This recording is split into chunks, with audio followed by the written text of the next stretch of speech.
Hi everyone, thanks for tuning in. My name is Mark Nickerson, First Selectman in the town of East Lyme. Welcome to Issues and Answers, where we spend time every couple of weeks or so sitting down with local guests. Maybe they're department heads in our town, maybe they're community servers, and we talk about issues in our town. We talk about the good things that are going on in our town.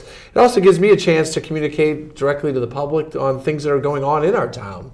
So I'll spend a few minutes talking about some of the things that I've been working on at the First Selectman's office, and I could give you about 10% of them in the course of an hour. There's so much going on.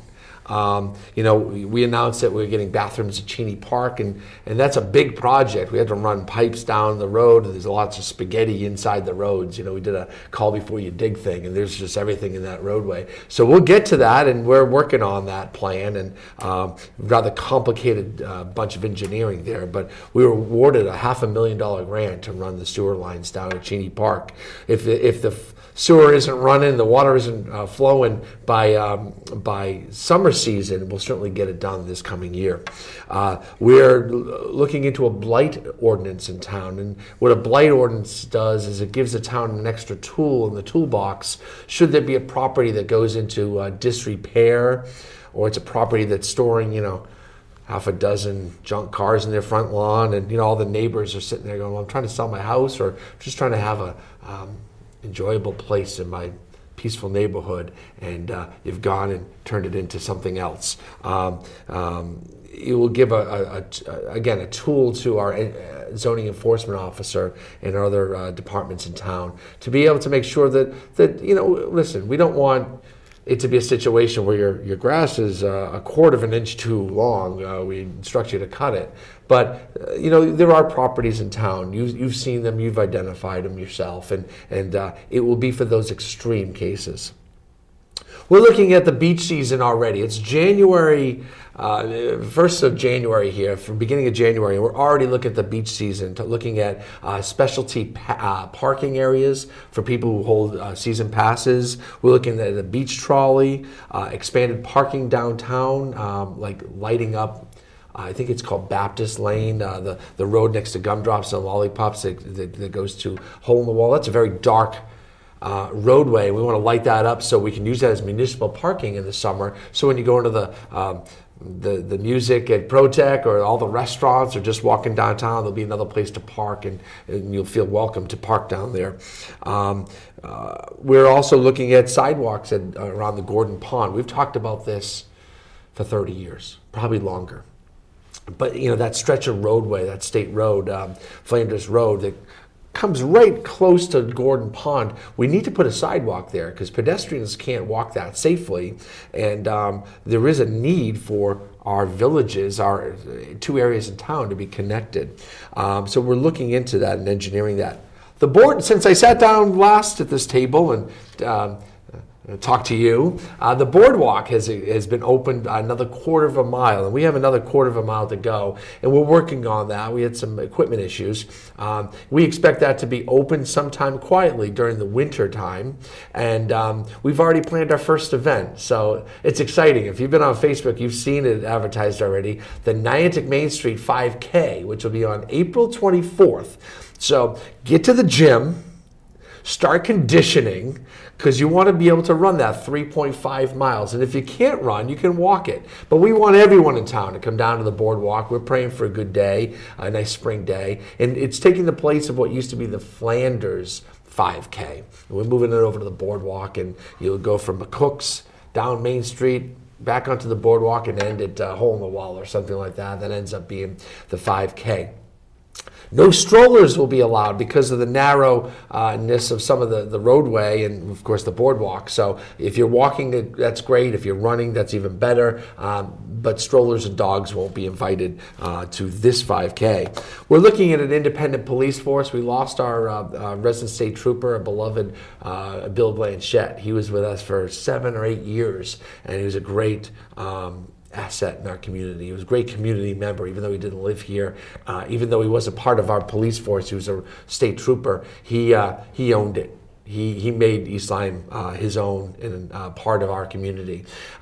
We have a great temporary sergeant on right now from the police force, but we have grown as a town. Our police force has grown to 22 trooper officers, and we're at a place where we would get a better quality of police force, a better bang for our dollar if we were independent and could run our police force and set the bar of excellence to where we want it to be, not where the state police tell us it should be. I have all 7 sergeants fully engaged in the process of looking into this. I believe in them. I believe in all 22 of our officers to be upstanding and ready for a police force that they can call their own and that they can lead us into the future. We have a great community force, and it's time for them to be able to call the force their own. When they're governed by the state police, there's something that gets in the way of that leadership and that direction, and time is now. We have to watch the costs on this. It can get very expensive if it's not done right. So obviously, we're always keeping that in mind. We're very mindful of the economics of this, and want to make sure we fully engage in the efficiencies of going to a private force. We're an independent force. We're also working on the Romagna Road, former police public works area down at the bottom of Romagna Road. We're working on the town hall sign, the Rotary Club. Oh, this is a good segue because I had the Rotary president here today. The Rotary Club donated all this money a couple of years ago to put a sign in front of the town hall that will be a current event sign. And it won't be a flashy sign. It will be a sign that will have a message on it. It's a message board that will change, but won't be flashing, and it won't have different messages. We'll kind of keep a static message out there because we don't want a distraction on our Pennsylvania Ave. We just want to get certain messages out to the public. We're also engaged in applying for a STEEP grant to fully finish our Main Street beautification program. And I'll have more on that as we march through the winter months. I'll have a huge announcement on that coming up. And of course, the Saunders Point sewers, we talked about that. We got a great grant from the state and an okay to say, let's go. Let's start making that study, and that study is ongoing right now. The roads are horrific down there, but we've been holding off on the road paving until we got sewers in, and it's going to take another 3 years to get that done. That's the truth. 3 to 4 years, but we're going to get a great finished product, and the assessment, the benefit. They call it benefit assessment. The benefit to the homeowners down there will be significant. That you'll be able to tie into sewers, and frankly, your property values will be protected, if nothing else, maybe even impacted to the positive. And again, good segue. Today I have Deb Fountain. She's a local realtor. She's an ace when it comes to being a realtor in the real estate market. She could talk about property values all day long. She could also talk about the Niantic Rotary Club because she's the president, and also talk about the Power of Together, this group that comes together and collects money for various nonprofits, and that's an exciting program too. She can talk about that because she's the founder. Welcome, Deb. Hello. How are you? I'm well. How are you? Good. You have so much on your plate. I don't know how you do it all. People say that to me all the time, but you're an amazing woman. You're an amazing woman in our community, and I think people do recognize that, and it's my pleasure to introduce you today. So welcome. What should we talk about first? Power of Together. Power Together. That is your true love. It is my true love. How did this start? So 2 years ago, I read a book, and it talked about a group of women that got together in Michigan to have an impact in their community. They were working moms. They didn't have a lot of time, but they could get together. So the premise is we meet 4 times a year. We are looking for 100 members, and at this point we have 84. We come together, and if you have a local charity that you want to represent, you put your name in a hat. We have an MC who will then pick 3 names. You'll have 5 minutes to talk about your charity, a 5-minute question-answer period, and then the membership will vote. Whichever charity is chosen, each member that night writes a $100 check to that charity. So this, we actually will meet tomorrow, but we will be meeting 4 times this year. Right. So this meeting, someone will walk out with $8,400 toward their charity. So, and I'm a member, so full disclosure, Yep. I heard about this and I was 2 hands, 2 feet on board with this. I think it's a marvelous thing. We all give money in our community, the churches and the youth groups that always knock on our door, but we're pleased to do it. But here we are, here's another $100 check I'm cutting. But it's not $100. Correct. The impact is $8,400. Correct. So you can make a significant difference in the value or the value to the community for a particular organization. What is one organization for you that has already received the benefit of the Power Together and has stepped out because of, not just the $100 check, but the $8,400 check or whatever it was at the time? What's one organization that's So one of them benefited? was Warriors for Warriors, which is a process of working with veterans with post-traumatic stress and acupuncture. They were literally going to close their doors and no longer be able to be at the East Lyme Community Center because their funding had run out, because it's not recognized at a federal level to have any help. And so the money was given. It also gave them some exposure that they didn't have so that they could continue their program. One of the other ones was Salvation Army.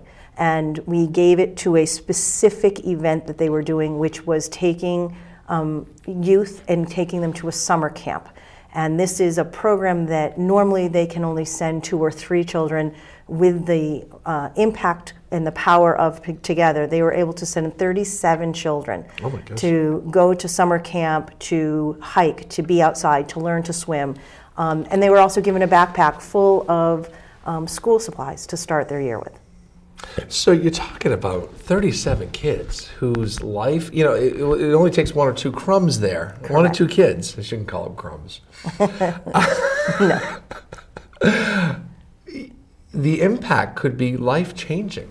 It can be life-changing. And, 2 or 3 kids were afforded the opportunity in years past. Last year, 37 kids. 37 children. So the chances of, one of them nibbling on that bait and grabbing it and saying, I'm going to change my life.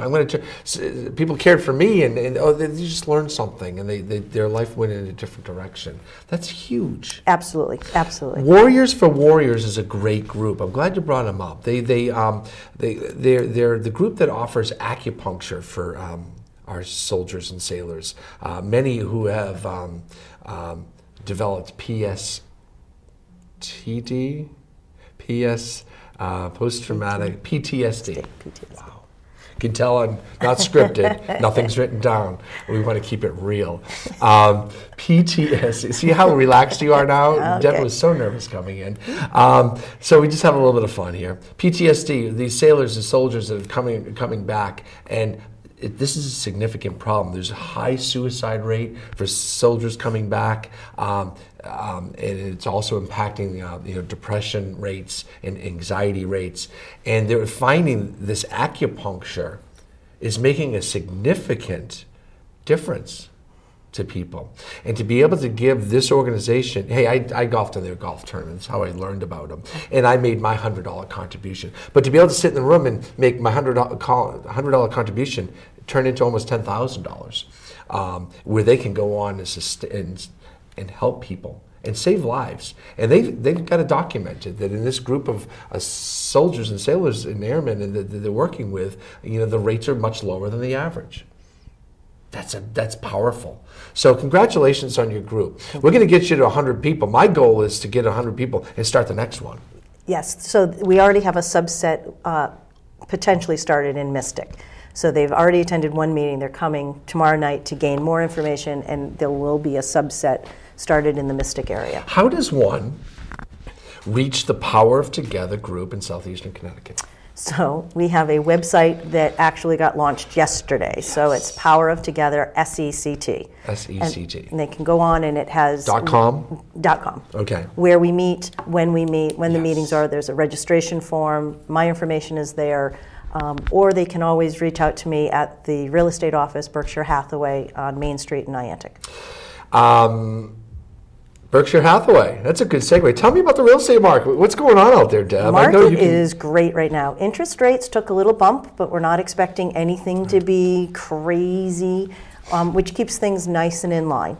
A lot of buyers are out there. We've got first-time buyers. We've got people moving up out of condos. And with no snow, the market stays busy right now. Nice. So we love mild winters. And you're not, as a realtor, you're not out there shoveling, no, getting exactly. ready for an open house, exactly. or caretaking for some of the properties that you might have. What's hot right now? What segment of the market? Is there a particular town that's hot? I mean, we're both from East Lyme. Always. East Lyme always is. Waterford has a little bit more inventory than East Lyme. East Lyme's inventory has been very low for a long period of time. Right. So new listings coming on in East Lyme right now are moving very quickly. Do you you meet some people coming into our town? You're the welcome mat. I am. I'm the one they call as you're leaving. I didn't mean that either. But you're the welcome mat. What do people say about you? What's the first impression? There's always a buzz. There's always a buzz about coming to East Lyme, seeing Waterford, seeing what we've got going on. Our middle school is so impressive. People walk in and just with the kivas and the different structure and how it all operates, people are always really amazed at what we're doing. And I think that kind of goes through when you then start looking at our park and rec program, and that from birth till the end of your life, there is something and somewhere that you fit in to keep you active and keep you really engaged in the community is huge. People really, even shy people, want to be connected. They want it to be their town, and I think that's why East Lyme and Waterford are always looked at. That's a good point. I am biased, being the guy that I am, that we just have a special thing. But you're right, it exists in other towns too. But we have so many great people that get involved. I was at the preservationist potluck dinner the other night, and that is our 3 historic home groups, because they're separate groups because they have different there are different stages in their development.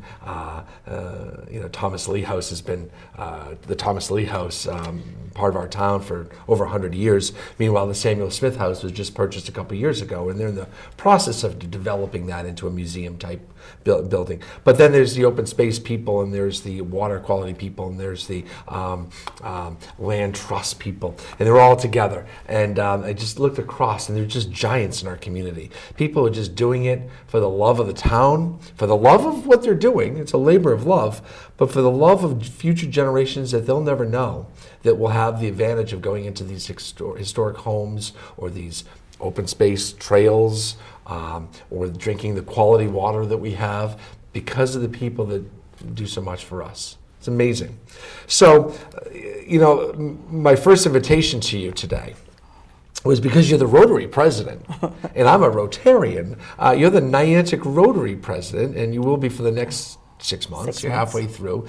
Tell me about the Niantic Rotary. You don't have to tell me because I know everything. I know nothing, but I know everything about Niantic Rotary. But tell our audience about the Niantic Rotary. So I think looking at Niantic Rotary and the whole service above self, the members that we have are so committed to that statement, to being a gift to the world. Not about giving a gift to the world, but being a gift to the world, actually making a change, making an impact, which really goes hand in hand with the power of together. But this past year, we had a very new, great event that we did, and that was with one of the historic homes, where we created a garden so that we could produce fresh vegetables for our food insecure. When we look at the numbers of 1 in 5 children are food insecure, they're sitting at the lunch table at school wondering where the next meal's coming from, hoping that their friend doesn't want the crust of the sandwich they had, that they're sitting there just waiting for food. That's staggering to think that we've got children going to bed hungry. And you're not talking about a statistic that's worldwide. You're talking about our community. I am. 1 in 5. 1 in 5. It's important to point out. You're talking about East Lyme, Waterford. You're talking about our region. Absolutely. And I think that some of those people aren't identified. You don't know it. You have they're lying, very quietly, and you don't know that your neighbor's really struggling.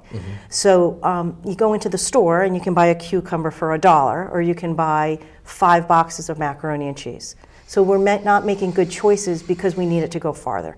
So Niantic Rotary wanted to address that, and so we have a garden. We have 48 beds. We produced over 400 pounds of food in our first year that all went to the Gemma Moran Center so that they could, they service 97 agencies within New London County. And so that was very exciting. It was really, digging and in the dirt, but the gift of being able to then take that food and drop it off at the center, and again, know that we are making a difference in people's lives is amazing. You make a difference every day. Niantic Rotary does, and you specifically. But you also have a food drive. We have a food drive at Tri-Town Foods the second Saturday in November every year. This year we raised over $10,000 and 8,900 pounds of food in a one-day event. One-day event. One-day event. Impressive. Very impressive. What other things does the Rotary do? Rotary is very active locally and internationally. Locally, they have, for a high school student, a $5,000 scholarship that's given every year. Actually today at Flanders School, they'll be giving the third grade class dictionaries. So they will go into every East Lyme school and into Salem and give every third grader a dictionary. And there's a whole process that they then sit and teach how to use the dictionary. So it's that, just staying active in the community. We do a citizenship award at the middle school level every year, which has another little scholarship. We are very active in the Interact Club that we now have at the high school. It has taken off. It has blossomed. They are very active in the community, and we look at these seeds that we're planting of these youth that will become our leaders, that will come back to our town and lead. I think and be Rotary presidents and first Selectman. Presidents, absolutely. and principals of the high school, and how many teachers. And Jeff Newton was here, and he went through the school system. So we make these leaders, and they come back to the town. Yeah, it's great. You have a local foundation budget of excess of $20,000 a year? Exactly. Is that the ballpark? It is. Yeah. It is the ballpark. And then we do some fundraising. This year, the Memory Tree was a new fundraiser that we did down on Main Street, selling light bulbs for people to buy them in memory of a loved one. So we're looking to do more fundraising so that we can do more. In February, we'll be meeting with 5 other Rotary clubs, and we'll be doing a food packing day. It'll happen in Middletown, but a third of the food will come back to our area. Great. And these are pre-packed foods that are nutritious and have shelf life, and we probably will be bringing 10,000 meals back to our food center. Amazing, amazing. We could talk for 4 issues and answer episodes about what all that Niantic's Rotary Club does, as do the Lions, as do the church groups and all that. It's an amazing town, but Rotary is just an amazing organization. Worldwide they are. They have fought to eradicate polio. Down to 2 countries. Down to 2 countries. I mean, and this was a major issue only 2 generations ago, and look what's happened. And locally, just so much has come up. I mentioned the sign that will go in front of the town hall, and I think also the high school too. The clock down on Main Street that was donated in part of the Rotary Park down on Main Street next to the railroad tracks. Thank you on behalf of our grateful town, to you specifically, and to the Rotary Club. Thank you for all you do in our community. We didn't even mention the child safe, the Amber Alert. Amber Alert thing. Amber Alert. We show up at all sorts of different events. We do. We take pictures and fingerprints, or not fingerprints, but it's the height and weight and pictures. Height, weight, and pictures. And it's the family gets an ID card with a number, but that night it's uploaded to the state troopers database. So instantly, if there's ever an issue with that number, with that card, the blast of picture and information can go out. So important, and someone has to do it, and Rotary always steps up and does it. You've been a pleasure to talk to today. Thanks for having me. You'll come back. We'll see. You will come back. I appreciate it. Deb Fountain. Listen, if you want to become a member of the Power Together group, which is, I can't encourage you enough to do that. What an uplifting 45 minutes of your life. It certainly makes my month, my week, my day when I go. It'll happen. Only happens 4 times a year. So if you want to get involved with that, or if you want to become a Rotarian and learn more about it, what's the number to call? 860-303-0968. That your my cell direct phone. contact It is number. my direct contact. And or Berkshire Hathaway. On Main Street in Niantic. And do you have a an email address or something? Fountain Timmins Team at bhhsne.com. That's tough. That's tough. You might have to. The Berkshire Hathaway Home Services New England Properties. My goodness. Yes. Go see her on Main Street. Yeah. Deb Fountain is a pillar in our community. You can't go too far without seeing some of the work that she's doing, as many do in our community. My name is Mark Nickerson. It's a pleasure to talk to you. If you have an idea for a show, if you'd like to come on, by all means, reach out to me, mnickerson@eltownhall.com, or give me a call at the town hall office. Almost always there. Thanks for tuning in. We're we're knocking on wood or the Formica table here, Formica table, hoping for no snow, and maybe we'll get through this winter with little damage. Thanks for tuning in. I appreciate you tuning in. This is East Lyme Issues and Answers. We'll see you next time.